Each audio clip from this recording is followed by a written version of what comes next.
The Celestial Suns were founded in the 20th founding, sometime before the Age of Apostasy. The Celestial Suns were created to be a fleet-based chapter that would go and seek out the enemies of the Imperium, the Mutant, the Heretic, and the Xenos, the scum of the galaxy. It was then that they received their most precious artifacts, the most important of which is the Palanquin, a Ramillies-class starfort used as their fortress monastery, and specially made to be extremely mobile, and not needing the tugboats that would normally be required to move such a massive starfort through the warp. The other artifacts consist of a ritual pain glove, a guardian spear called the Legacy of the Sun, permitted to be wielded only by the current chapter master, a chainsword called Mouthful, due to the fact that it has not one but two chains of teeth, 3 gilded bolters, which differ from standard bolters for their master craftsmanship, which are named Stiletto, Needler, and Stapler. Not much is known about their earliest history, but in the early 36th millennium, in 236, the Celestial Suns became lost in the warp for the entirety of the Age of Apostasy, due to the myriad warp storms that affected the Imperium at the time. Their records showed that they were only in the warp for what seemed to be 30 years, but in reality they were lost for over 300.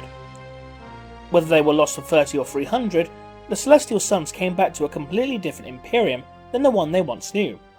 In the same year they disappeared, Gog Van Dyer seized control of the Ecclesiarchy and began his reign of blood. It fundamentally changed the Imperium, and the Celestial Suns were shocked at the damage a single corrupt official could do to the Imperium.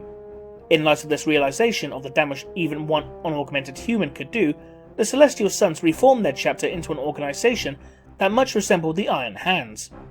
They decided that the selection of their officers would be decided through a vote, in which every full-fledged battle brother of the Celestial Suns could vote. There are no requirements to be nominated to the first company, except for the unofficial requirement of being quote-unquote hardcore. You must then be approved by the captain of the first company. There are no requirements to be elected as a sergeant, save nomination by 10 other battle brothers, but there are certain unofficial requirements to become one. You have to be hardier than a usual Space Marine, be a veteran, and be a great leader. But in order to be elected to the next rank of company captain, you must be a sergeant and be nominated by 5 other sergeants and 50 battle brothers. For chapter master, you must be nominated by 2 captains, 5 sergeants, and 300 battle brothers. When a brother has at least 10 people who can vouch for him, he is added to the list of candidates. Once nominated, they cannot turn down a position. Once the nominations are finished, the captain calls every battle brother by name and tells them to cast their vote. In the event of a tie, the 2 candidates engage in a trial by combat to decide who wins the election. However, a tie is exceedingly rare. The Celestial Suns prefer to use drop pod and lightning-fast assaults to engage the enemy.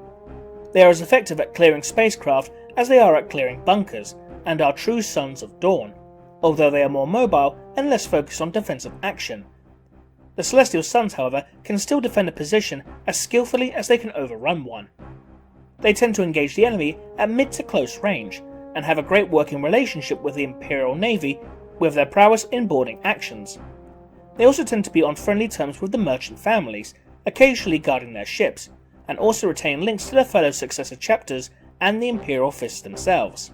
The Mechanicum is largely indifferent towards them, although they disapprove of their use of chain blade bayonets for their bolters. The Celestial Suns tend to use chain blades because of the option's efficiency and versatility that it provides. Though not as effective as a chain sword, the bayonet gives an extra edge who feel that the combat knife is just not enough.